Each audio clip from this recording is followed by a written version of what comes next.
ഏറ്റവും നന്നായിട്ട് പ്രാർത്ഥിക്കുന്നത് ആരാണ്? അപ്പോൾ ഓരോ കുട്ടികളൊക്കെ വന്ന് അവർക്കറിയാവുന്ന പോലെ പ്രാർത്ഥിച്ചു വിട്ടു. മുമ്പിൽ 2-3 ജഡ്ജസ് ഒക്കെ ഇരിപ്പുണ്ട്. അവർ മാർക്കിടാനിരിക്കുകയാണ്. ഒരു അല്പം പ്രായമുള്ള ഒരു പെൺകുട്ടി അവൾ മുമ്പിൽ വന്ന് മൈക്കിൻ്റെ മുമ്പിൽ വന്ന് പ്രാർത്ഥിക്കുവാൻ ആരംഭിച്ചു. ആ പ്രാർത്ഥിച്ച് മുമ്പോട്ട് പോയപ്പോൾ അവൾ കരയാൻ തുടങ്ങി. ആ പ്രാർത്ഥന കണ്ണുനീരിലേക്ക് വഴിമാറി. അവൾ വളരെ കരച്ചിലോടുകൂടെ നല്ല ശബ്ദത്തിൽ പ്രാർത്ഥിക്കാനായിട്ട് തുടങ്ങി. അവിടെ കൂടി നിന്ന ആളുകൾ പലതും സംസാരിച്ച് അങ്ങോട്ടും ഇങ്ങോട്ടും ഒക്കെ ശ്രദ്ധിച്ച് നിൽക്കുകയായിരുന്നു. അവരെല്ലാം സൈലൻ്റായി. മാർക്കിടാനിരുന്ന ആളുകൾ ആ പേപ്പറിനകത്ത് വെച്ച് ആ ബുക്ക് മടക്കി വെച്ചു. ഒരു വലിയ നിശബ്ദത അവിടെ വന്നു. ആരും പറയാതെ അവിടെ ഇരുന്ന ആളുകളെല്ലാം കണ്ണുകൾ അടച്ചു. ആ കുട്ടി കരഞ്ഞു പ്രാർത്ഥിക്കുമ്പോൾ അവിടെ കൂടിയിരുന്ന ആളുകളുടെ എല്ലാം കണ്ണിൽ നിന്ന് കണ്ണ് നിറയാനായിട്ട് തുടങ്ങി. ചുരുക്കം പറഞ്ഞാൽ അല്പം മുമ്പോട്ട് പോയപ്പോൾ ആ കുട്ടിയുടെ പ്രാർത്ഥന അതാ വലിയ സമൂഹത്തിൻ്റെ പ്രാർത്ഥനയായി മാറി. അങ്ങനെ ആ മത്സരം ക്യാൻസലായി. ആ പ്രാർത്ഥനയോടുകൂടെ മുമ്പോട്ട് പോയി എന്നാണ് ഞാൻ കേട്ടത്. ഞാനിങ്ങനെ ചിന്തിച്ചു, എന്താ അവിടെ സംഭവിച്ചേ? ഒരു മത്സരം തുടങ്ങിയതാണ്, പക്ഷേ ആ പ്രാർത്ഥന, ആ പെൺകുട്ടി ദൈവത്തിൻ്റെ ആത്മാവിൽ നിറഞ്ഞ് ആ പ്രാർത്ഥന മുമ്പോട്ട് പോയപ്പോൾ അവിടെ കൂടിയിരുന്ന സകല ദൈവമക്കളും ആത്മാവിൽ നിറഞ്ഞ് ആ പ്രാർത്ഥനയിൽ പങ്കുകൊണ്ട് ആ പ്രാർത്ഥന ഒരു ശരിയായ പ്രാർത്ഥനയായിട്ട് തീർന്നു. പലപ്പോഴും നാം ചിന്തിക്കും, ഒരാൾ പ്രാർത്ഥിക്കുന്നു, അദ്ദേഹം പ്രാർത്ഥിക്കട്ടെ, നമുക്കെന്താ? അദ്ദേഹത്തിൻ്റെ വിഷയങ്ങൾ പറയുന്നു, പിന്നെ ഇരുന്നല്ലേ പറ്റൂ, നമ്മൾ മുമ്പിൽ ഇരുന്ന് കൊടുക്കുന്നു. അങ്ങനെ ആ പ്രാർത്ഥിക്കുന്ന പ്രാർത്ഥനയ്ക്ക് നമുക്ക് ശരിയായ ഒരു സമർപ്പണമില്ലാത്തത് കൊണ്ടും നമ്മുടെ ഹൃദയം ആ പ്രാർത്ഥനയോട് ചേർന്ന് ഒരുക്കപ്പെടാത്തത് കൊണ്ടുമാണ് പലപ്പോഴും മിക്ക പ്രാർത്ഥനകളും വെറും ഒരു പ്രാർത്ഥനയായിട്ട് മാത്രം അവശേഷിച്ചു പോകുന്നതെന്ന് കാണാനായിട്ട് കഴിഞ്ഞു. പല സ്ഥലങ്ങളിലും ചെന്ന് പല കാര്യങ്ങളും ശുശ്രൂഷകളും ക്ലാസ്സുകളും ഒക്കെ പഠിപ്പിക്കുകയും കുഞ്ഞുങ്ങളുടെ കാര്യങ്ങളൊക്കെ ചെയ്യുമ്പോൾ ഞാൻ മനസ്സിലാക്കിയൊരു വസ്തുത, ഏറ്റവും അലക്ഷ്യമായിരിക്കുന്ന ഒരു സമയം ഈ പ്രാർത്ഥനയുടെ സമയമായിരിക്കും. ഒരു കൂട്ടം ആളുകൾ അതിൻ്റെ ഇടയ്ക്ക് ഇറങ്ങിപ്പോകും, ഒരു കൂട്ടം ആളുകൾ കടന്നു വരും, മറ്റൊരു കൂട്ടം ആളുകൾ അവിടെ എന്തോ വലിയ കുറിപ്പുകൾ എഴുതുന്നു, മറ്റ് പുസ്തകങ്ങൾ വായിക്കുന്നു. ഇനി ഒന്നുമല്ലെങ്കിൽ മറ്റൊരു കൂട്ടം ആളുകൾ അവിടെ മൊബൈലിൽ എന്തൊക്കെയോ സെർച്ച് ചെയ്തുകൊണ്ടിരിക്കുന്നു. കുട്ടികൾ അവരുടേതായ നിലയിലുള്ള എന്തൊക്കെയോ തിരക്കുകളാണ്. പ്രാർത്ഥനയുടെ സമയം ശരിയായ ഒരു ലക്ഷ്യമില്ലാത്ത ഒരു സമയമായിട്ട് എനിക്ക് കാണാനായിട്ട് കഴിയും. എന്നാൽ പ്രസംഗം കേൾക്കുന്ന സമയത്ത് നമുക്കുള്ള ഒരു ശ്രദ്ധ പോലും പലപ്പോഴും പ്രാർത്ഥനയ്ക്കില്ലാതെയായി പോകുന്നത് പല സ്ഥലത്തും കാണാനായിട്ട് കഴിഞ്ഞു. കുറ്റം പറയല്ല, മറ്റ് സഭാ സമൂഹത്തിലൊക്കെ ചെന്ന് അവർ പ്രാർത്ഥനയ്ക്കായിട്ട് തുടങ്ങുമ്പോൾ അവിടെ ഒരു കുഞ്ഞു എഴുന്നേറ്റ് പോകുകയില്ല, അവിടെ ആരും അകത്തോട്ട് കഴി വരികയില്ല, അവിടെ ഒരു അലക്ഷ്യതയില്ല. അവിടെ കൂടിയിരിക്കുന്ന എല്ലാവരും സ്തോത്രം പറഞ്ഞുകൊണ്ട് ആ ദൈവദാസനല്ലേ സഹോദരി സഹോദരൻ പ്രാർത്ഥിക്കുന്ന പ്രാർത്ഥനയോട് ചേർന്ന് പിൻ ചെയ്ത് അവരൊരുമിച്ച് പ്രാർത്ഥിക്കുക. ആ പ്രാർത്ഥനയ്ക്ക് നമ്മൾ ചെന്ന് വെറുതെ ഇരിക്കുകയാണെങ്കിൽ പോലും നാം അറിയാതെ നമ്മുടെ നാവ് ചലിച്ചുകൊണ്ടേയിരിക്കും. നാം അറിയാതെ നമ്മുടെ നാവിൽ നിന്ന് സ്തോത്രം ഉയരും. നാം അറിയാതെ നമ്മുടെ കണ്ണുകളും ജലാർദ്രമാകും. കാരണം അതാണ് ഒരു പ്രാർത്ഥനയുടെ ആത്മാവ് എന്ന് പറയുന്നത്. ഞാൻ ഈ ഭാഗം ചിന്തിച്ചപ്പോൾ എന്നെ ഭരിച്ചൊരു വസ്തുത ഇതാണ്. സത്യത്തിൽ നമ്മുടെയൊക്കെ പ്രാർത്ഥനയുടെ ഒരു സ്റ്റൈല് മുഴുവനൊന്ന് മാറണം. അതല്ല പ്രാർത്ഥന. ദൈവവചനത്തിൽ പറയുന്ന പ്രകാരം ഒരാൾ പ്രാർത്ഥിക്കുമ്പോൾ ബാക്കിയുള്ളവർ കണ്ണടച്ചിരിക്കുന്നു. അതല്ല പ്രാർത്ഥന. അത് കേവലം ഒരു കർമ്മം മാത്രമാണ്. നമ്മുടെ പ്രാർത്ഥനകൾ പലപ്പോഴും ദൈവവചനത്തിൽ നോക്കുക, വളരെ ഷോർട്ടായിരിക്കും, വളരെ ലഘുവായിരിക്കും, പക്ഷെ ആ സ്പോട്ടിൽ തന്നെ മറുപടി കിട്ടുന്നതുമായിരിക്കും. കർമ്മേൽ പർവ്വതത്തിന്റെ മുകളിൽ കർത്താവിന്റെ ദാസൻ 1-2 സെന്റൻസ് അവിടെ പ്രാർത്ഥിച്ചുള്ളൂ, പക്ഷെ ആകാശത്തു നിന്ന് തീ ഇറങ്ങി അവിടെ വലിയൊരു അത്ഭുതം നടന്നു. കർത്താവ് സംസാരിച്ച ഓരോ വാക്കുകളും വലിയൊരു പ്രഭാഷണമായിരുന്നില്ല, ഒരു വാക്ക് അല്ലെങ്കിൽ 2 വാക്ക്. ദൈവദാസന്മാർ പ്രാർത്ഥിച്ച പ്രാർത്ഥനകളൊക്കെ വലിയ നീണ്ട പ്രാർത്ഥനയായിരുന്നില്ല, ഷോർട്ട്, പക്ഷേ അത് വലിയ മറുപടി ലഭിക്കുന്ന പ്രാർത്ഥനയായിരുന്നു. പ്രിയപ്പെട്ടവരെ, ഒരിക്കൽ ഒരു കുട്ടിയോട് പ്രാർത്ഥനയെക്കുറിച്ച് പഠിപ്പിച്ച ആ കുട്ടി തീരുമാനിച്ചു, ഞാൻ ഇനി മുതൽ പ്രാർത്ഥിക്കും. അവൾ വീട്ടിൽ ചെന്ന് ഒരല്പസമയം തിരഞ്ഞെടുത്ത് പ്രാർത്ഥിക്കുവാൻ ആരംഭിച്ചു. ചില മാസങ്ങൾ ആ നിലയിൽ അവൾ പ്രാർത്ഥിച്ചുകൊണ്ടേയിരുന്നു. ആ കറക്റ്റ് ടൈം അവൾ പ്രാർത്ഥനയ്ക്ക് വേണ്ടി മാറ്റിവെച്ചു. ചില ദിവസങ്ങൾ മാസങ്ങൾ കഴിഞ്ഞപ്പോൾ അവളുടെ രീതി ആകെ ഒന്ന് മാറി, അവളുടെ സ്വഭാവങ്ങളൊക്കെ ഒന്ന് മാറി. അവളുടെ പരീക്ഷയുടെ മാർക്കിന് അല്പം കൂടെ ഒരു ഉയർച്ച ലഭിച്ചു.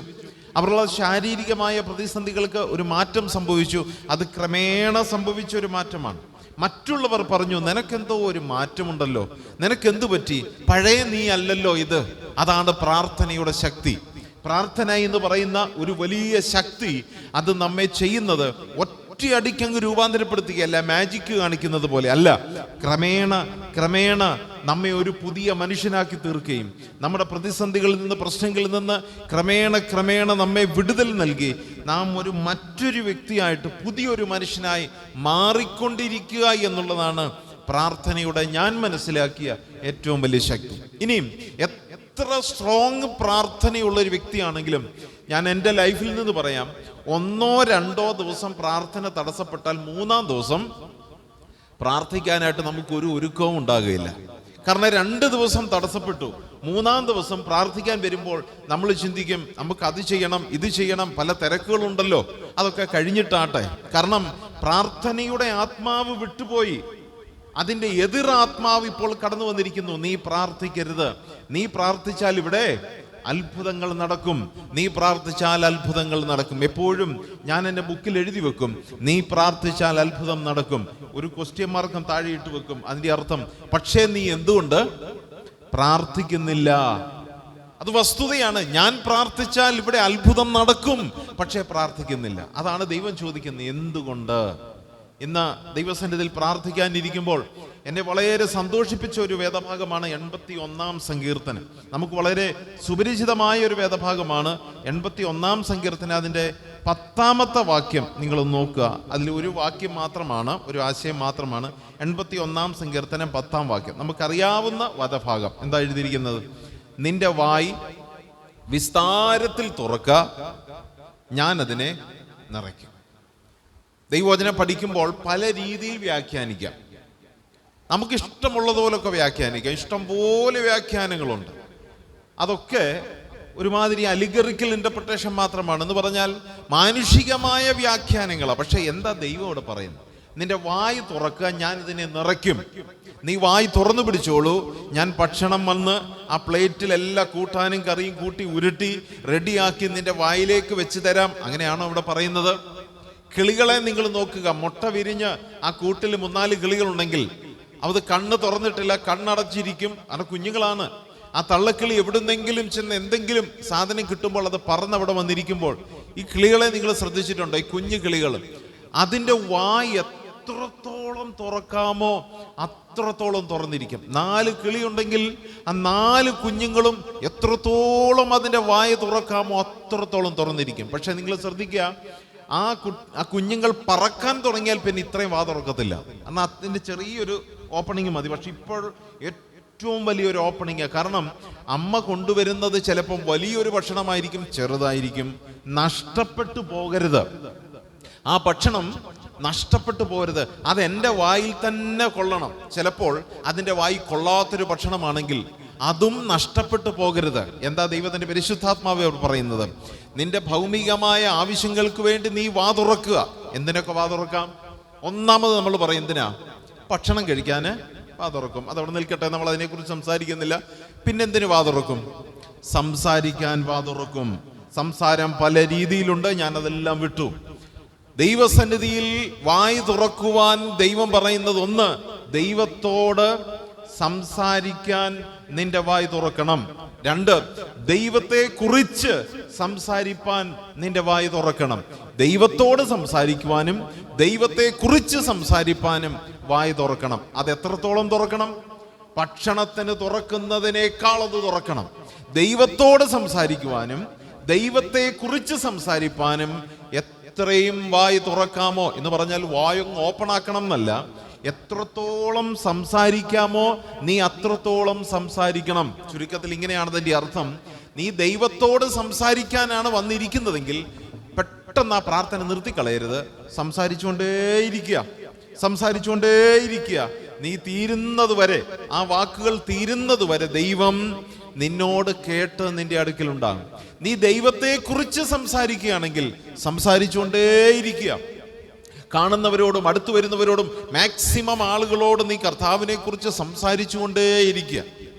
അത് നിന്റെ ജീവിതത്തിൽ വളരെ വിലപ്പെട്ട സമയമായിരിക്കും. അപ്പോൾ മൂന്നാമത്, ഭക്ഷണത്തിനായിട്ട് നീ വാ തുറക്കുമ്പോൾ നീതിമാന്റെ മക്കൾ അപ്പത്തിനിരക്കുന്നത് കണ്ടിട്ടില്ല.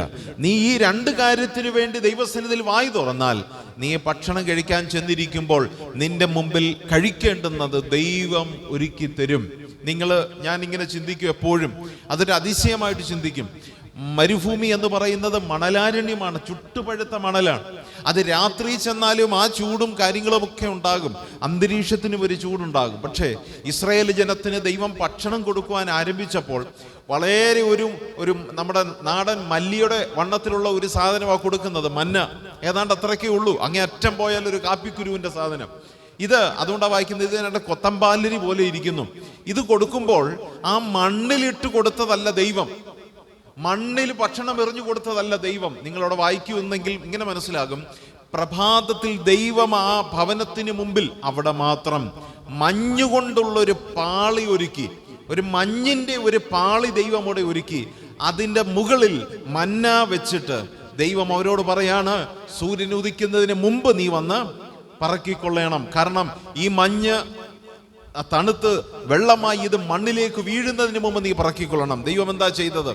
മാന്യമായിട്ടൊരു പ്ലേറ്റ് വെച്ച് ആ പ്ലേറ്റിനകത്ത് ഭക്ഷണം വെച്ചു കൊടുത്തു. എന്ന് പറഞ്ഞാൽ മഞ്ഞിനകത്ത് വെച്ചു കൊടുത്തു. നമ്മൾ ഇങ്ങനെ പറയാം, നല്ല ഫ്രീസ് ചെയ്ത് ഫ്രീസറിൽ വെച്ച് ആ ഭക്ഷണം കൊടുത്തിട്ട് പറഞ്ഞു, നേരം വെളുക്കുമ്പോൾ നിങ്ങളുടെ ആവശ്യത്തിന് ഞാൻ പറഞ്ഞ അളവിന് നിങ്ങൾ പറക്കിയെടുത്തോണം. എന്നാൽ നേരം വെളുക്കുന്നതിന് മുമ്പ് വരെയുള്ള സമയം നാളത്തെ ഭക്ഷണത്തിന് വേണ്ടി നിങ്ങൾ ദൈവസന്നിധിയിൽ ഇരുന്ന് പ്രാർത്ഥിക്കണം, ദൈവത്തോട് അപേക്ഷിക്കണം. രാവിലെ ഈ മഞ്ഞിന്റെ പാളിയും അതിന് മുകളിൽ ഭക്ഷണവും ഉണ്ടാകും. എൻ്റെ ചോദ്യം ഇതാണ്, ഈ ചുട്ടുപഴുത്ത മണലിന്റെ മുകളിൽ എങ്ങനെ മഞ്ഞുണ്ടാകും? ഞാനതാണ് പലപ്പോഴും ചിന്തിച്ചത്. ഈ ചുട്ടുപഴുത്ത മണലിന്റെ മുകളിൽ എങ്ങനെ മഞ്ഞ് ഇവര് പറക്കുന്ന സമയം അത്രയും ഉണ്ടാകും? ദൈവം അത് ഒരുക്കി വെക്കും. തൻ്റെ മക്കളുടെ ആവശ്യം നിറവേറുന്നത് വരെ അവർക്ക് വേണ്ടി മഞ്ഞോ മഴയോ വെള്ളമോ ഒരുക്കുവാൻ നമ്മുടെ കർത്താവിന് കഴിയും. പക്ഷേ നീ ചെയ്യേണ്ടുന്നത് നിന്റെ വായി ദൈവത്തിന് വേണ്ടിയും ദൈവത്തോടും തുറന്നുകൊണ്ടേയിരിക്കുക. ഇനി ഞാൻ ആ ഭാഗത്തേക്കൊന്ന് വരട്ടെ. നിങ്ങൾ നോക്കുക, 10-ാം വാക്യത്തിൽ അത് പറഞ്ഞിട്ട് നിങ്ങൾ തന്നെ വായിച്ചു നോക്കുക. 14-ാം വാക്യം മുതൽ താഴേക്ക് വരുമ്പോൾ, അങ്ങനൊക്കെ ചെയ്താൽ നിങ്ങൾക്ക് എന്തൊക്കെ ഞാൻ ചെയ്യും എന്നുള്ളൊരു ഇൻഡയറക്റ്റ് ആശയം അവിടെ എഴുതിയിരിക്കും. നിങ്ങൾ നോക്കുക, 10-ാം വാക്യത്തിൽ നിന്റെ വായു വിസ്താരത്തിൽ തുറക്കാൻ ഞാൻ ഇതിനെ നിറയ്ക്കും. 91-ാം സങ്കീർത്തനത്തിന്റെ അവസാന വാക്യം, തൃപ്തി വരുത്തും നിനക്ക്. അതാണ് ആശയം. ഞാൻ നിറയ്ക്കുമെന്നുള്ളതിന് മറ്റൊരു ഭാഷാന്തരം, നിന്റെ വായിക്ക് തൃപ്തി വരുത്തും. മതി, അല്പം കൂടെ മതി, വീണ്ടും അല്പം കൂടെ, നിനക്ക് തൃപ്തി വരും. ആ തൃപ്തി നിനക്ക് തരും. എവിടെയൊക്കെ ആ തൃപ്തി തരുന്നതെന്ന് നോക്കിയേ. 14-ാം വാക്യത്തിൽ, ഞാൻ വേഗത്തിൽ അവരുടെ ശത്രുക്കളെ കീഴടക്കും. ദൈവത്തിന് വേണ്ടി ദൈവത്തെക്കുറിച്ച് ശബ്ദം നീ ഉയർത്തിയാൽ, ദൈവസന്നിധിയിൽ പ്രാർത്ഥിക്കുന്നവനെ കുറിച്ച്, ദൈവത്തെക്കുറിച്ച് സംസാരിക്കുന്നവനോട് ദൈവം പറയാം, നിന്റെ ശത്രുക്കളെ നിനക്ക് കീഴടക്കുമാറാക്കും. ഞാൻ അത് ചെയ്യും. എൻ്റെ ശത്രുക്കളോട് ഞാൻ എങ്ങനെ പെരുമാറണം? സമയം കിട്ടുമ്പോൾ പ്രതികരിക്കണം. പറയാൻ പറ്റുന്ന സമയത്ത് 2 വാക്കും. ഇതൊന്നും കർത്താവ് പറഞ്ഞിട്ടില്ല. പ്രതികരിക്കാൻ നമുക്ക് അനുവാദമില്ല. ശത്രുവിനോട് ഉപദ്രവിക്കുവാൻ നമുക്ക് അനുവാദമില്ല. ഇൻഡയറക്റ്റ് ആയിട്ട് വിഷയങ്ങൾ ഉണ്ടാക്കുവാൻ നമുക്ക് അനുവാദമില്ല. ശത്രുവിനെ കുറിച്ച് മറ്റുള്ളവരോട് ദോഷം പറയാൻ നമുക്ക് അനുവാദമില്ല. മറിച്ച് നിന്റെ ശത്രുക്കളെ നിന്നെ പോലെ തന്നെ സ്നേഹിക്കുവാൻ മനസ്സുണ്ടെങ്കിൽ, കർത്താവിനെ കുറിച്ച് അവരോട് പറയാൻ മനസ്സുണ്ടെങ്കിൽ, കർത്താവിനോട് സംസാരിപ്പാൻ നിന്റെ വായു ഉയർത്തിയാൽ, നിന്റെ ശത്രുക്കളെ നിന്നോട് കീഴടക്കുമാറാക്കി അവർ നിന്റെ അടുക്കൽ വന്നിട്ട് പറയും, സഹോദര സഹോദരി ക്ഷമിക്കണം, ഞാൻ തെറ്റിദ്ധരിച്ചു പോയതാണ്, ക്ഷമിക്കണം. അങ്ങ് അല്ലെങ്കിൽ താങ്കൾ ഒരു ദൈവ പൈതലാണ്, പ്രാർത്ഥിക്കുന്ന ദൈവ പൈതലായെന്ന് മനസ്സിലാക്കുന്നു, ഞാൻ ചെയ്ത തെറ്റുകൾ ക്ഷമിക്കണം. നിന്റെ ശത്രുക്കളെ നിന്റെ മുമ്പിൽ ദൈവം കീഴടക്കുമാറാക്കും. 1. രണ്ടാമതോടെ വായിക്കും നോക്കുക, അവരുടെ വൈരികളുടെ നേരെ എൻ്റെ കൈ തിരിക്കും.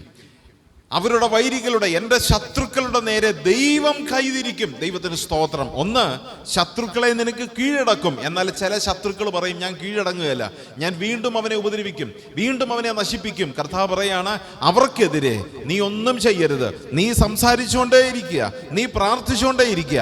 എൻ്റെ കൈ അവർക്കെതിരെ തിരിയും. ഇനി ഒരിക്കലും അവരെ കാണാതെ, നിങ്ങൾ അവരെ കാണാതെ ഞാൻ അവരെ നശിപ്പിച്ചു കളയും. ഇസ്രായേൽ ജനത്തിന്റെ 40 വർഷത്തെ മരുഭൂമി യാത്രയിൽ ദൈവം ചെയ്ത പ്രൂണിംഗ് ആണത്. കട്ട് ചെയ്ത് കളഞ്ഞ അനുഭവമാണ്. എന്തൊക്കെ സംഭവിച്ചു? അവിടെ ഉപദ്രവിച്ചവരെ, എതിരായി നിന്നവരെ, പ്രവർത്തിച്ചവരെ, കർത്താവിനെതിരെ തിരിഞ്ഞവരെ, വിഗ്രഹാരാധന നടത്തിയവരെ ദൈവം ഓരോ സമയത്ത് അവരെ കട്ട് ചെയ്ത് കളഞ്ഞു. ഞാൻ അവരെ നശിപ്പിക്കും. അവസരങ്ങൾ കൊടുത്തു.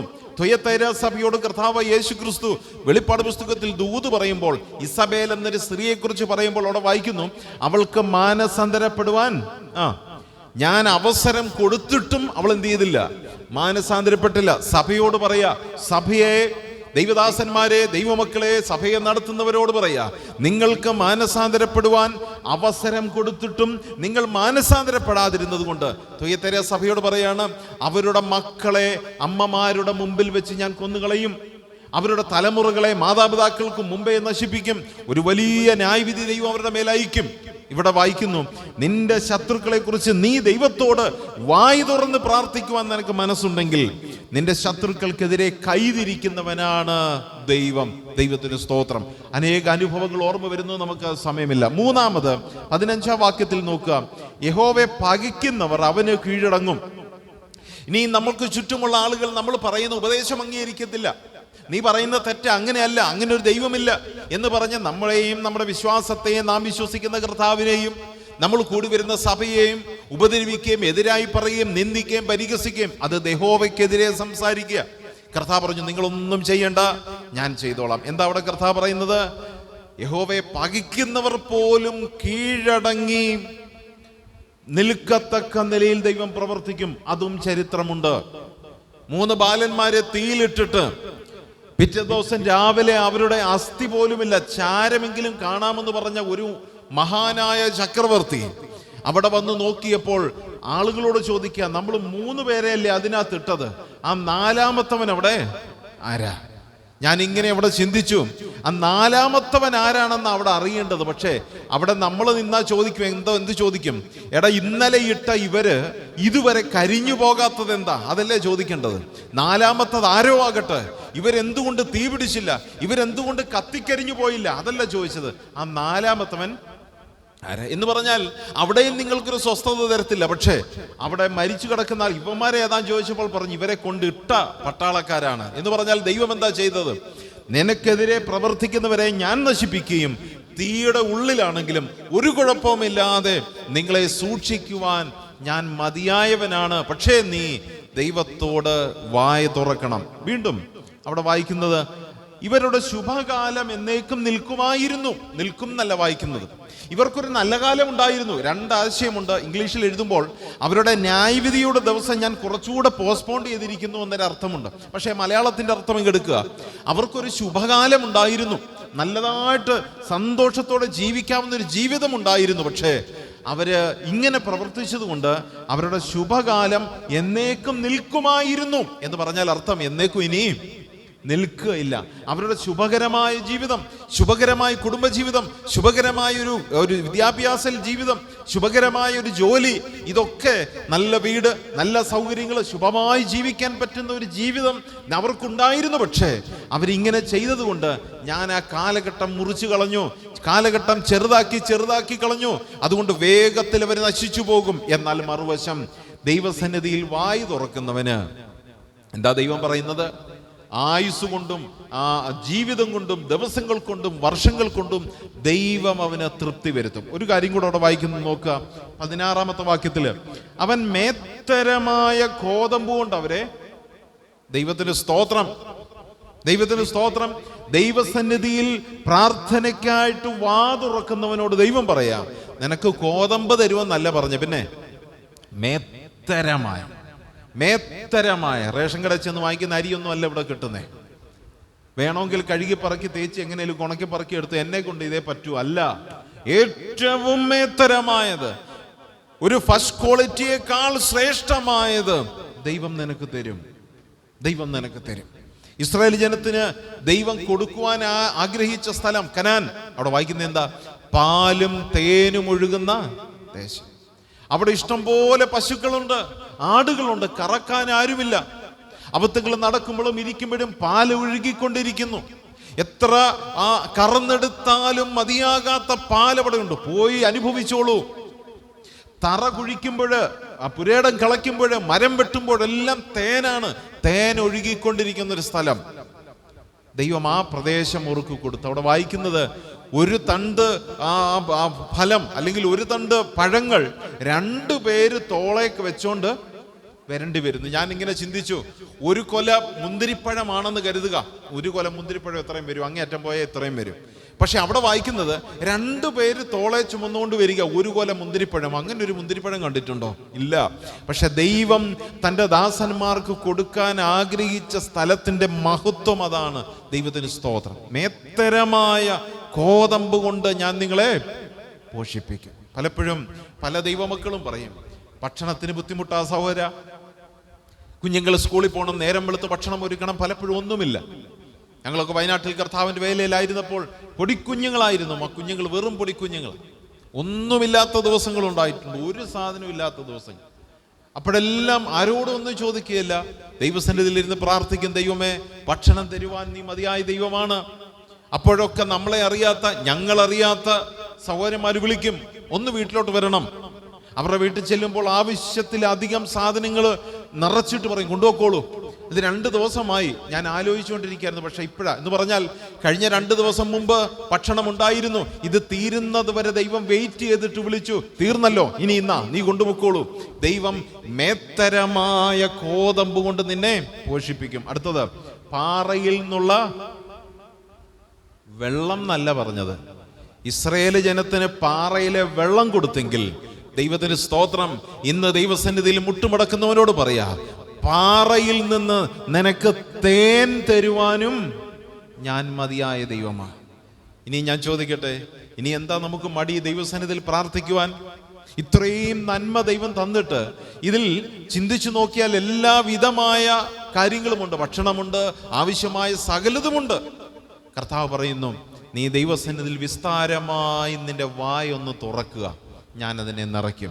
ഇത്രയും കാര്യങ്ങളിൽ, ഏതാണ്ട് 6-7 കാര്യങ്ങളിൽ കർത്താവ് അവിടെ നിറയ്ക്കും. ഏറ്റവും അവസാനം 16-ാം വാക്യത്തിന്റെ അവസാനം എഴുതിയിരിക്കുന്നുണ്ടോ, നിനക്ക് തൃപ്തി വരുത്തും. ഈ കാര്യങ്ങളിലെല്ലാം നിനക്കൊരു തൃപ്തി. നമ്മൾ പറയുമല്ലോ, കഴിച്ചു വയറ് പൊട്ടിപ്പോകുന്നൊരു അനുഭവം. ദൈവത്തിന്റെ ദാനം അനുഭവിച്ച് മതിയേന്ന് പറയുന്ന തൃപ്തി നിനക്ക് തരും. ദൈവത്തിന് സ്തോത്രം. നമുക്കറിയാം, നെഹമ്യാവ് ദേവാലയത്തിന്റെ മതിൽ പണിക്ക് പോയി. നിങ്ങൾ അവിടെ നോക്കുമ്പോൾ കിസ്ലേവ് മാസം മുതൽ നീസാൻ മാസം വരെ ഏതാണ്ട് 4 മാസം. കിസ്ലേവ് മാസത്തിൽ അവൻ കരയാൻ തുടങ്ങി. നീസാൻ മാസത്തിൽ രാജാവ് ചോദിച്ചു, നിന്റെ മുഖത്ത് എന്താ ഇത്ര പ്രശ്നം? ഞാനിങ്ങനെ ചിന്തിക്കുകയാണ്, രാജാവിന് ചോദിക്കേണ്ട കാര്യമൊന്നുമില്ല, ഇവനൊരു അടിമയാണ്, ഇവിടെ ഒരു ജോലി കൊടുത്തിട്ടുണ്ട്, പക്ഷെ പാനപാത്രവാഹകനാ. പക്ഷെ രാജാവ് ചോദിക്കും, എന്താടാ നിന്റെ മുഖത്തൊരു മടുപ്പ്? എന്താ ചോദിച്ചതെന്നറിയാമോ? പാനപാത്രവാഹകൻ രാജാവിന് പാനപാത്രം കൊടുക്കുന്നവനാ. ഈ പാനപാത്രവാഹകന്റെ മൂടൊന്ന് മാറിയാൽ രാജാവിന് പേടി വരും. കാരണം രാജാവ് കുടിക്കേണ്ട പാനപാത്രത്തിൽ എന്തെങ്കിലും മിസ്റ്റേക്ക് വന്നാൽ അബദ്ധമാരാ, രാജാവിന് മരണം സംഭവിക്കും. അതുകൊണ്ട് രാജാവ് ഇവന്റെ മുഖത്തെ ഒന്ന് നോക്കും, എന്തു പറ്റി നിന്റെ മുഖത്ത്? ഒന്നുമില്ല. എന്നാലും അല്ല, നീ പറഞ്ഞിട്ടേ ഞാൻ വീഞ്ഞു കുടിക്കുന്നുള്ളൂ, പേടിയാ ഇതിനകത്ത് എന്തെങ്കിലും ഇടുമോ? കാരണം അന്യജാതിക്കാരനാ, ഈ ജാതിക്കാരനുമല്ല, ഇവരൊക്കെ വേറെ ദൈവങ്ങളുടെ ആൾക്കാരാ, വിശ്വസിക്കാൻ പറ്റത്തില്ല. നീ പറ, നിന്റെ മുഖത്ത് എന്താ പ്രശ്നം? ഞാനിങ്ങനെ ചിന്തിക്കുന്നു, രാജാവല്ല ചോദിച്ചത്, ദൈവം അദ്ദേഹത്തിലൂടെ ചോദിക്കുക. അവസാനം പറഞ്ഞു, ഞങ്ങളുടെ അവിടെ നാട്ടിലെ, ഞങ്ങളുടെ അവിടെ ഇതെല്ലാം ഇങ്ങനെ നശിച്ചു കിടക്കുക രാജാവേ, ഒന്ന് പണിഞ്ഞിരുന്നെങ്കിൽ നല്ലതായിരുന്നു. 4 മാസത്തെ അവിടെ വായിക്കും. 1-ാം അധ്യായം നാം വായിക്കുന്നത്, 1-ാം അധ്യായം 4-ാം വാക്യത്തിൽ വായിക്കുന്നത്, ഞാൻ ഇരുന്ന് കരഞ്ഞു, ഞാൻ സ്വർഗത്തിലേക്ക് നോക്കി, ഞാൻ വായ തുറന്ന് ദൈവത്തോട് പ്രാർത്ഥിച്ചു. 4 മാസം പ്രാർത്ഥിച്ചിട്ട് 4-ാമത്തെ മാസം കഴിഞ്ഞപ്പോൾ രാജാവ് പെർമിഷൻ കൊടുക്കുകയാണ്, നീ പൊക്കോളൂ, നിനക്ക് വേണ്ടുന്ന എല്ലാ സൗകര്യങ്ങളും ഞാൻ ഈ കത്തിൽ എഴുതിയിട്ടുണ്ട്, പൊക്കോ. 4 മാസം വാ തുറന്നപ്പോൾ ഒരു വലിയ ദേവാലയത്തിന്റെ മതിൽ പണിയാനുള്ള ഒരു നന്മ ദൈവം അവർക്ക് കൊടുത്തു. തീർന്നില്ല. കർത്താവ് യേശു ക്രിസ്തുവിന്റെ സ്വർഗാരോഹണം കഴിഞ്ഞാൽ പരിശുദ്ധാത്മാവ് വന്നു നമുക്കറിയാം. എത്ര ദിവസം അവർ ഒരുമിച്ച് കൂടിയിരുന്നു അവിടെ? ഏകദേശം 10 ദിവസത്തോളം. മൊത്തം കർത്താവ് 40 ദിവസം ശിഷ്യന്മാരോടുകൂടെ ഉണ്ടായിരുന്നു. 10 ദിവസം അവർ ഒരുമിച്ച് കൂടി പുറത്തു പോകാതിരുന്ന് പ്രാർത്ഥിക്കുക. 10 ദിവസം കഴിഞ്ഞപ്പോൾ ദൈവത്തിന്റെ പരിശുദ്ധാത്മാവ് അവിടെ കടന്നു വന്നു. അവരുടെ മേൽ പരിശുദ്ധാത്മാവ് ബാധിച്ചു. പരിശുദ്ധാത്മാവിൽ നിറഞ്ഞു. പേടിച്ചൂറിയായിരുന്ന പത്രോസ് എഴുന്നേറ്റ് നിന്ന് ദൈവവചനം പ്രസംഗിച്ചു. അന്ന് 3000 ആളുകൾ. 10 ദിവസത്തെ പ്രാർത്ഥന, 4 മാസത്തെ പ്രാർത്ഥന. ഇതൊക്കെ നീണ്ട പ്രാർത്ഥനകളാണ്. പക്ഷേ പഴയ നിയമത്തിലേക്ക് ചെല്ലുമ്പോൾ ഇതിനേക്കാൾ ചെറിയ പ്രാർത്ഥനകളുണ്ട്. പ്രിയ ദൈവമക്കളെ, നമുക്കൊരു 10 ദിവസമല്ല, നമ്മുടെ ജീവിതത്തിന്റെ മരണം വരെ ദൈവസന്നിധിയിൽ വായ തുറക്കാൻ മനസ്സുണ്ടെങ്കിൽ, സ്തോത്രം, നിന്നെ തൃപ്തി വരുത്തുന്ന ഒരു ദൈവം ഇന്ന് നമ്മോടുകൂടെയുണ്ട്. ഒരു കുടുംബം പ്രാർത്ഥനയ്ക്കായിട്ട് പറഞ്ഞത് ക്രിസ്തീയ ദൈവമക്കളല്ല, ആരുമായിക്കൊള്ളട്ടെ. അവരിങ്ങനെ പറഞ്ഞു, ഞങ്ങളുടെ ദൈവം വേറെ ദൈവമാണ്, പക്ഷേ പാസ്റ്ററെ നിങ്ങളുടെ പ്രാർത്ഥനയ്ക്കൊരു പ്രയോജനം കിട്ടുമെങ്കിൽ ഒരു ഓപ്ഷൻ അറിയില്ല. ഞങ്ങളുടെ വിഷയങ്ങൾ 1, 2, 3, 4 പ്രാർത്ഥിക്കണം. ഞങ്ങളുടെ മകൾ ഇന്ന രീതിയിൽ തെറ്റി നിൽക്കുകയാണ്, ഞങ്ങൾ എത്ര പറഞ്ഞിട്ടും കേൾക്കുന്നില്ല. എന്തോ ഒരു ബന്ധത്തിൽ അവൾ പിടിപെട്ട് കിടക്കുന്നു, മടങ്ങി വരാൻ കഴിയുന്നില്ല. ചില വിഷയങ്ങൾ പറഞ്ഞു. അവരോട് മറുപടി പറഞ്ഞു, ഞാൻ പ്രാർത്ഥിക്കാം, പക്ഷെ നിങ്ങളും പ്രാർത്ഥിക്കണം, നിങ്ങളും വിശ്വസിക്കണം. ഞാൻ വിശ്വസിക്കുന്ന കർത്താവിന് നിങ്ങളെയും സൗഖ്യമാക്കുവാൻ മതിയായ ദൈവം, വിശ്വസിച്ച് പ്രാർത്ഥിക്കുക. ഞാൻ അവരോട് വീണ്ടും ഇങ്ങനെ പറഞ്ഞു, ഒരാഴ്ച കഴിഞ്ഞിട്ട് ഞാൻ വിളിക്കും, എന്താ മറുപടി എന്നോട് പറയണം. ഈ ഒരാഴ്ചക്കകം ആ പെൺകുട്ടി മറിഞ്ഞു വീണു. അതിൻ്റെ കാലിൽ വലിയൊരു മുറിവ് സംഭവിച്ചു. അതിൻ്റെ ഞരമ്പ് കട്ടായും പോകുന്നൊരു മുറിവ് സംഭവിച്ചു. അവള് ആശുപത്രിയിൽ പോയി. അവസാനം പറഞ്ഞത് വല്ലാത്ത വിഷയമാണ്, നടക്കാൻ ബുദ്ധിമുട്ട് വരും, ജീവിതത്തിൽ മുമ്പോട്ട് നീ ഇങ്ങനെ മുടന്തി നടക്കേണ്ടി വരും, ഒരു വലിയ പ്രശ്നമാണ്, വേണ്ട കാര്യങ്ങളെന്നുള്ള വലിയ ആശുപത്രി കൊണ്ട് ചെയ്യണം.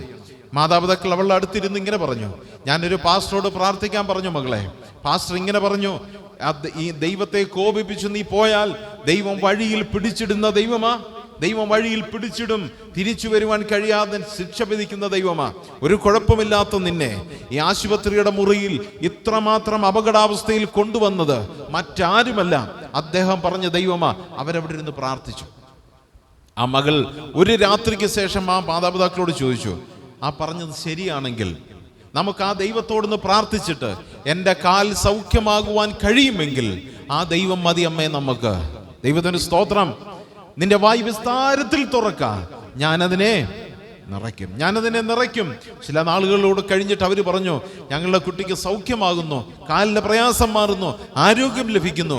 നിങ്ങൾ പറയുന്ന കർത്താവിനോട് ഞങ്ങൾക്കും പ്രാർത്ഥിക്കണം. നിന്റെ വായ് വിസ്താരത്തിൽ തുറക്കാം, ഞാനതിനെ നിറയ്ക്കും. 10 ദിവസത്തെ പ്രാർത്ഥന, ദൈവത്തിന്റെ പരിശുദ്ധ ആത്മാവ് അവിടെ വരിക. 4 മാസത്തെ പ്രാർത്ഥന, ദൈവം അവിടെ അത്ഭുതം സംഭവിക്കുക. ദൈവത്തിന്റെ സ്തോത്രം. ഞാനിവിടെ അവസാനിപ്പിക്കുക. എന്നാൽ ഞാനൊരു നെഗറ്റീവ് കാര്യം കൂടെ പറഞ്ഞില്ലെങ്കിൽ ആ വിഷയം പൂർണ്ണമാകുകയല്ല. പലപ്പോഴും പ്രാർത്ഥനയ്ക്ക് തടസ്സം വരുന്ന എന്തുവാണെന്നറിയാമോ? നമ്മൾ പറയും വീട്ടുജോലി, അതൊന്നുമല്ല, അതൊക്കെ മാറ്റിവെക്കാം.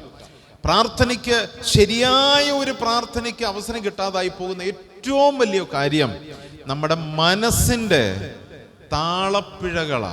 അല്ലെങ്കിൽ പറയാൻ പറ്റുമോ, മനസ്സൊന്ന് താളപ്പിഴ വന്നാൽ നമ്മുടെ സ്ഥിരം ആ പ്രാർത്ഥനയുടെ സ്റ്റൈല് വിട്ടുപോകും.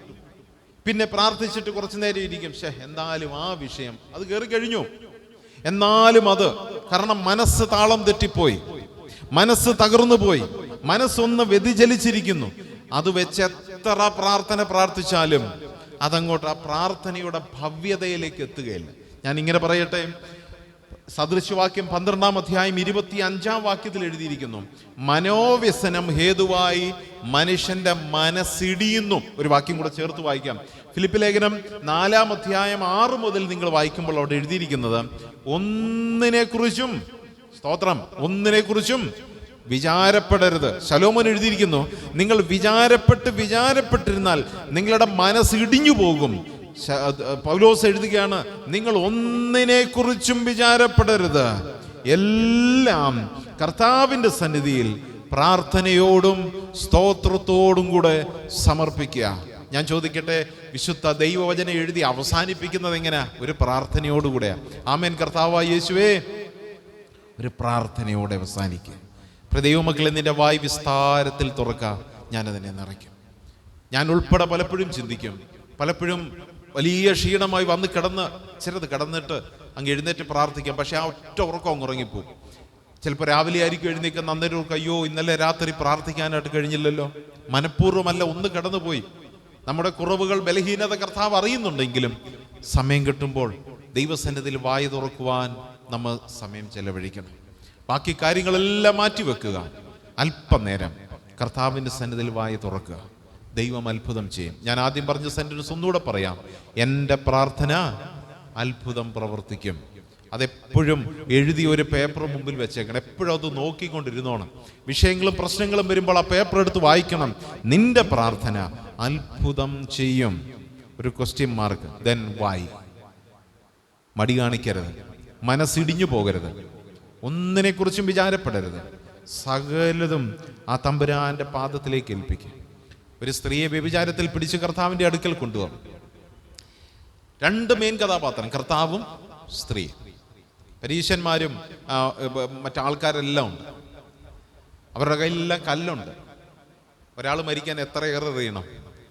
എറിയാൻ അറിയാവുന്നതിന് ഒറ്റ എറിഞ്ഞാൽ മതി. പണ്ട് അനുഭവം ഉണ്ടല്ലോ, ഒരു മല്ലൻ വീണെങ്കിൽ പിന്നെ എറിയാൻ അറിയാവുന്നതിന് ഒറ്റ കല്ലെറിഞ്ഞാൽ മതി. ഇതിപ്പോൾ ഒരു 100 പേര് കല്ലും കൊണ്ട് വന്നിരിക്കും. ഒരുത്തൻ്റെ ഒരു മിനിമം 10-15 കല്ലുണ്ട്. ഇത് എറിയാൻ വന്നല്ലെന്നേ, ഇത് കർത്താവിനെ പരീക്ഷിക്കാൻ വന്നതാണ്. പക്ഷേ ഇവൾക്ക് മനസ്സിലായി, കർത്താവ് മുമ്പിലുണ്ടെങ്കിൽ, ദൈവത്തിന് സ്തോത്രം, ഒരു കല്ല് പോലും ആമേൻ എൻ്റെ ദേഹത്ത് വീഴുകയില്ല.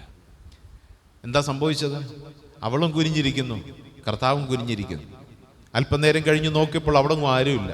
കർത്താവ് ചോദിക്കുക, മകളെ, അവർ നിന്നെ ന്യായം വിധിച്ചില്ലേ? ഇല്ല. അടുത്ത മറുപടി എന്താ? എന്നാ പിന്നെ ഞാൻ ന്യായം വിധിക്കാം. അതല്ലേ രീതി? ഈ പാപത്തിന്റെ ന്യായം വിധിച്ചാൽ മതി. ആവർത്തന പുസ്തകം 22-ാം അധ്യായം. ഇങ്ങനെയുള്ള തെറ്റ് കാണുന്നവനെ നിങ്ങൾ കല്ലെറിഞ്ഞു കൊല്ലണം. അടുത്തത്, ഇങ്ങനെ നിങ്ങളുടെ കൂടാരത്തിൽ നിന്ന് ദോഷം അകറ്റി കളയണം. അപ്പോൾ മോളെ, പറഞ്ഞിട്ട് കാര്യമില്ല, ഇതൊരു വലിയ ദോഷമായിപ്പോയി. പ്രമാണം അങ്ങനെ, അതുകൊണ്ട് എനിക്ക് ന്യായം വിധിക്കാതിരിക്കാൻ തരമില്ല. ഞാൻ ന്യായം വിധിക്കുക. കർത്താവ് പറഞ്ഞില്ല. എന്താ അവിടെ കർത്താവ് പറഞ്ഞത്? ഞാനും നിന്നെ ന്യായം വിധിക്കുന്നില്ല. അടുത്തത്, പോകാം, ഇനി നീ പാപം. രാത്രി കർത്താവിന്റെ സന്നിധിയിൽ ഇരിക്കുമ്പോൾ കർത്താവ് നമ്മെ ന്യായം വിധിക്കുന്ന ദൈവമാണ്, ശരി. പക്ഷെ അവൻ ക്ഷമിക്കുന്ന ദൈവമാണ്. നമ്മുടെ കുറവുകളെ ദൈവത്തോട് ഏറ്റു പറയാം. ഇപ്പൊ കല്ലെൻ്റെ തലയിൽ വീഴുമെന്നുള്ള പ്രതീക്ഷയിൽ അവൾ ഇരുന്നപ്പോൾ വീണില്ല. ദൈവത്തിന്റെ അനുഗ്രഹത്തിന്റെ കൂമ്പാരമാണ് അവളുടെ മേൽ വീണത്. ഞാൻ ഇങ്ങനെ ചിന്തിച്ചു, കർത്താവിനെ കൊല്ലാനാ പ്ലാൻ. ഒറ്റ അടി അടിച്ചാൽ പോരായിരുന്നു, മരിച്ചേനെ. അറിയാവുന്ന ഒറ്റ കുത്തുകുത്തിയാൽ പോരെ, മരിക്കുമായിരുന്നു. അല്ലെങ്കിൽ ശരിയായി ഒരു കല്ലെറിഞ്ഞാൽ മതി, കർത്താവ് മരിക്കുമായിരുന്നു. എന്തിനാ കർത്താവിന്റെ ശരീരം ഇങ്ങനെ നശിപ്പിച്ചു കളഞ്ഞത്? എനിക്ക് വേണ്ടി, എനിക്ക് വേണ്ടി, നമുക്ക് ഓരോരുത്തർക്കും വേണ്ടി. അതങ്ങനെ ആകണമായിരുന്നു. അതെല്ലാം അനുഭവിച്ചിട്ട് വേണമായിരുന്നു നമ്മുടെ നാഥനും മരണം അനുഭവിക്കാൻ. അതും അനുഭവിച്ച് 3-ാം ദിവസം ഉയർത്തെഴുന്നേറ്റ് അങ്ങ് പോകുന്നതിന് മുമ്പ് പറഞ്ഞു, മക്കളെ, ഞാൻ വരും നിങ്ങളുടെ അടുക്കൽ, ഞാൻ വേഗം വരും, പോയതുപോലെ തന്നെ വരും. കൂട്ടത്തിൽ കർത്താവ് പറയാണ്, നിങ്ങൾ അവിടെ പോയിരുന്ന് പ്രാർത്ഥിപ്പേൻ, എനിക്ക് വേണ്ടി കാത്തിരിപ്പൻ, ഞാൻ അയക്കും പരിശുദ്ധാത്മാവിനെ. അവൻ പാപത്തെക്കുറിച്ചും നീതിയെക്കുറിച്ചും ന്യായവിധിയെക്കുറിച്ചും നിങ്ങളെ ബോധ്യപ്പെടുത്തും. മാനസാന്തരപ്പെടണം. വെളിപ്പാട് പുസ്തക സഭകളോട് പറയാം, മാനസാന്തരപ്പെടണം, മാനസാന്തരപ്പെടണം. വീണ്ടും സങ്കീർത്തനം 81:10, നിന്റെ വായ് വിസ്താരത്തിൽ തുറക്കാം. ഒരു കാര്യം കൂടെ, ആരുടെ മുമ്പിലും കൈനീട്ടാൻ ഇടയാകരുത്. പണക്കാരും ധനവാന്മാരും ലോട്ടറി അടിച്ചവരും ഒക്കെ നമ്മുടെ ചുറ്റും ഉണ്ടാകുന്നേ, കൈനീട്ടാനിടയാകരുത്. ഞാൻ ആദ്യം പറഞ്ഞല്ലോ, നീതിമാന്റെ മക്കൾ അപ്പത്തിന് ഇരക്കുന്നത്. അതിൻ്റെ അർത്ഥം ബാക്കിയുള്ളതിനൊക്കെ ഇരക്കാമെന്നല്ല, ഒന്നിനും ഇരക്കരുത്. ദൈവത്തിന് മുമ്പിൽ കൈനീട്ടുക. ദൈവമേ, ഇതിനെ നിറച്ച് നീ തരണം. എനിക്കൊരു ഇല്ലായ്മ വന്നതിനും ദൈവത്തിന് സ്തോത്രം, എന്നെ തൃപ്തിപ്പെടുത്തുന്നതിനും ദൈവത്തിന് സ്തോത്രം. ഓരോ പ്രതികൂലങ്ങളും ഓരോ കഷ്ടതകളും നന്മയ്ക്കായിട്ട്. ഒരു പട്ടാളക്കാരൻ പറഞ്ഞ ഒരു കഥ, അദ്ദേഹം ഒരു സിനിമാ നടനായിരുന്നു. ആളുകൾക്ക് മുമ്പ് അദ്ദേഹം മരണപ്പെട്ടു. അദ്ദേഹം പറഞ്ഞൊരു കഥ ഇങ്ങനെയാണ്, ചരിത്രം ഇതാണ്: ഞാൻ പട്ടാളത്തിലായിരുന്നപ്പോൾ ഒരുപാട് മുറിവുകൾ ഞാൻ ഏറ്റെടുത്തിട്ടുണ്ട്, ഒരുപാട് അടികൾ ഏറ്റെടുത്തിട്ടുണ്ട്, ബുള്ളറ്റിൻ്റെ മുറിവുകൾ, ഒരുപാട് മുറിവുകൾ ഏറ്റെടുത്തു. അദ്ദേഹം പറഞ്ഞു, ആദ്യത്തെ അടി ഏൽക്കുമ്പോൾ നമുക്ക് വലിയ പ്രശ്നം വരും, വലിയ ബുദ്ധിമുട്ട്, മനസ്സ് മടിക്കും, ആകെ പേടിച്ച് വെപ്രാളം. പക്ഷേ ആ അടിയുടെ ചൂട് അങ്ങോട്ട് കയറി വരുമ്പോൾ നമ്മുടെ ശരീരം അടുത്ത അടിക്ക് വേണ്ടി പ്രിപ്പയർ ചെയ്യുക. ആദ്യത്തെ അടിക്കേ ഉള്ളൂ പ്രശ്നം, രണ്ടാമത്തെ അടി പ്രശ്നമില്ല, പിന്നെ അങ്ങോട്ടുള്ളൊന്നും പ്രശ്നമില്ല. പിന്നെ എൻ്റെ ശരീരത്തിൽ എത്രത്തോളം ഉപദ്രവങ്ങൾ ഞാൻ ഏറ്റുവോ അതെല്ലാം വീണ്ടും വീണ്ടും ഞാനൊരു പട്ടാളക്കാരനായി മരിക്കുവാൻ വേണ്ടി ഞാൻ എന്നെ തന്നെ ശക്തിപ്പെടുത്തുന്ന ഘടകങ്ങളായിരുന്നു. ഇന്ന് രാത്രി നമുക്കും ഇങ്ങനെ പറയാം, കർത്താവേ, നീ തരുന്ന ശോധന വേദന നന്മയെന്ന് നാളുകൾ കഴിഞ്ഞിടുമ്പോൾ ഞാൻ തിരിച്ചറിയും.